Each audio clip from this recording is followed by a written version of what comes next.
Hello everyone, আসসালামু আলাইকুম। Welcome back to my channel. কেমন আছো তোমরা? আশা করছি ভালো আছো। তোমরা দেখছি রোজা রান্নাঘর উইথ ব্লগ। প্রতিদিনের মতো আজ আবারও চলে এলাম তোমাদের মাঝে নতুন আরেকটি রেসিপি নিয়ে। আজকে আমার রেসিপি থাকছে লাউ পাতায় ভুসো চিংড়ির পাতুরি। এখন যেহেতু বাজারে বেশি ভুসো চিংড়ি পাওয়া যাচ্ছে, তোমরা চাইলে এই রেসিপিটা একবার হলেও ট্রাই করতে পারো। আশা করছি তোমাদের খুবই ভালো লাগবে।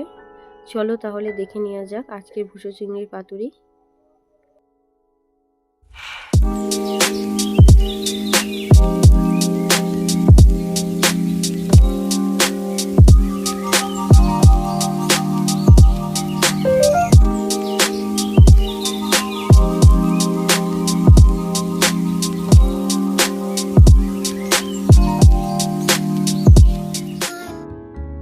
চলো তাহলে এবারে রান্নাঘরের দিকে যাওয়া যাক। ভুসো চিংড়ির পাতুরির জন্য এখানে দেখো চিংড়ি মাছগুলো আমি ভালো করে বেছে ধুয়ে নিয়ে এসেছি। ভুসো চিংড়ির পাতুরির জন্য কি কি লাগছে প্রথমে দেখে নেব। এখানে নিয়েছি কাঁচা লঙ্কা, টমেটো, পেঁয়াজ, ধনেপাতা। এদিকে নিয়েছি মশলা, আদা বাটা, রসুন বাটা, নুন, লঙ্কার গুঁড়ো, হলুদ গুঁড়ো, জিরে গুঁড়ো, ধনে গুঁড়ো, মরিচ গুঁড়ো, আর এখানে আছে সরিষার তেল। ভুসো চিংড়ি পাতুরি করব লাউ পাতায়। তার জন্য দেখো এই লাউ গাছ থেকে আমি লাউ পাতাগুলো কেটে নেব।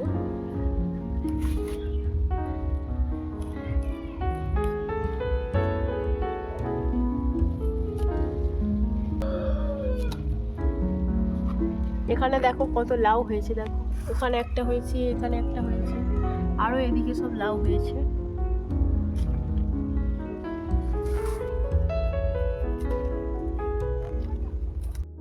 লাউ পাতাগুলো পরিষ্কার করে বেছে ধুয়ে নেব। পেঁয়াজগুলো এবারে কুচিয়ে নেব।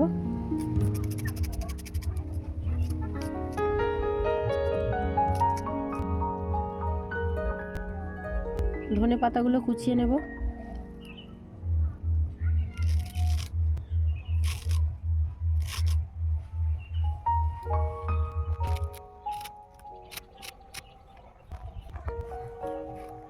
টমেটোটা এবারে কেটে নেব।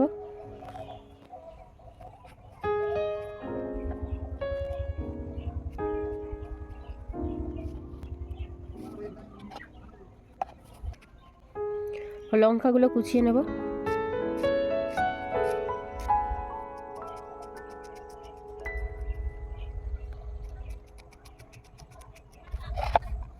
লাউ পাতাগুলো এখানে আমি বেছে ধুয়ে পরিষ্কার করে নিয়েছি, আর এদিকে নিয়ে নিয়েছি সুতো। এবারে চিংড়ি মাছে মশলাগুলো মাখিয়ে নেব।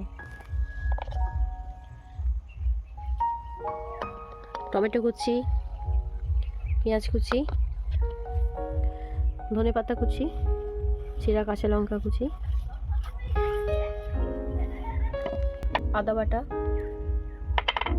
রসুন বাটা, স্বাদ মতো নুন, লঙ্কা গুঁড়ো, হলুদ গুঁড়ো, জিরে গুঁড়ো, ধনে গুঁড়ো, মরিচ গুঁড়ো। এবারে দিয়ে দিচ্ছি সরিষার তেল।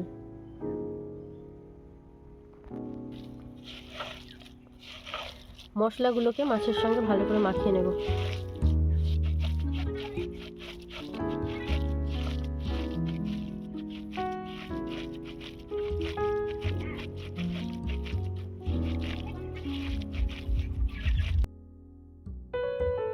লাউ পাতাগুলোতে এবার একটু তেল মাখিয়ে নেব।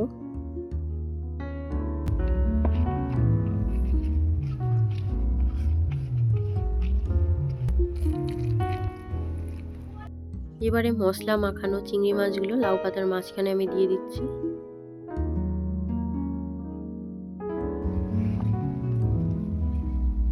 লাউ পাতাটা দেখো প্রথমে আমি এরকম মুড়ে নিলাম, তারপরে এই দুই সাইডটা মুড়ে নেব। এরপরে এই সাইডটা মুড়ে নিয়ে এই সাইডটা মুড়ে দিলাম। এবারে সুতো দিয়ে বেঁধে দেবো।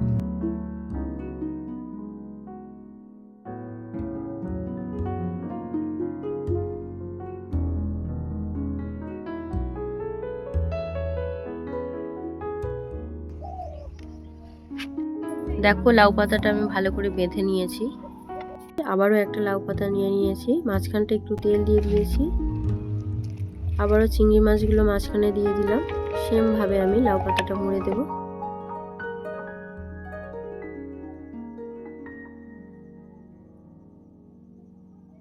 আবারও সুতো দিয়ে ভালো করে বেঁধে দেব।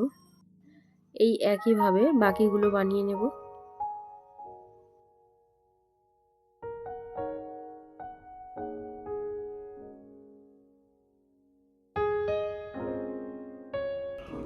উনুনটা জ্বালিয়ে নিয়েছি, এবারে তাওয়াটা বসিয়ে দেব। তাওয়াটা ভালো করে গরম হয়ে গিয়েছে, এবারে দিয়ে দিচ্ছি সাদা তেল। আমি এখানে সাদা তেল দিচ্ছি, তোমরা চাইলে সরিষার তেলও দিতে পারো। এবারে পাতুরিগুলো বানিয়ে নেব। একেবারে কিন্তু একটা সাইড পুড়িয়ে কালো করে দিলে হবে না, খুব ঘন ঘন উল্টাতে হবে যাতে দুই সাইডটা ভালোভাবে হয়। নিশ্চয়ই বুঝতে পারছো আমি কীভাবে করছি। দেখো পাতুরিগুলো হয়ে গিয়েছে, এবারে তুলে দিচ্ছি। এই ভুসো চিংড়ির পাতুরি এইভাবে বানালে এত ভালো স্বাদ হয় যেটা কল্পনারও বাইরে।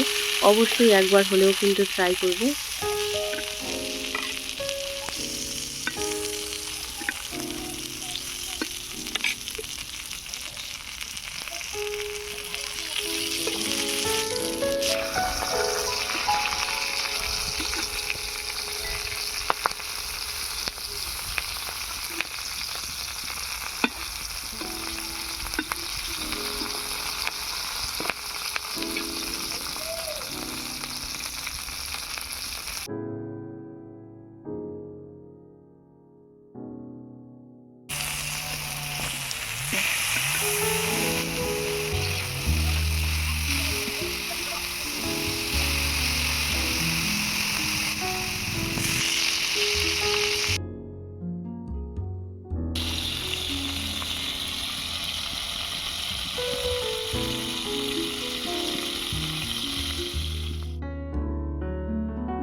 পাতুরিগুলো হয়ে গিয়েছে, এবারে তুলে নেব।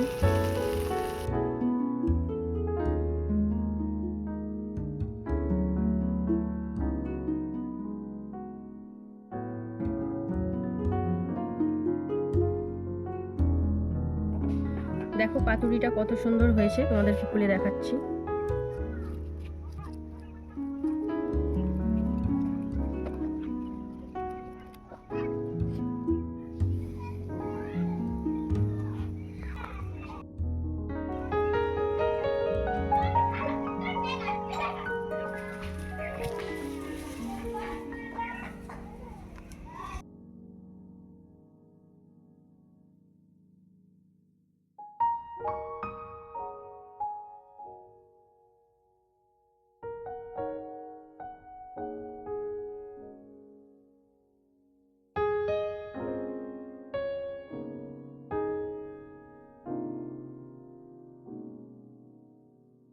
আমার আজকের ভুসো চিংড়ির পাতুরি কেমন হয়েছে অবশ্যই কমেন্টে জানাবে। যদি আজকের রেসিপি ভালো লেগে থাকে লাইক, কমেন্ট, শেয়ার, সাবস্ক্রাইব করে আমার পাশে থেকো।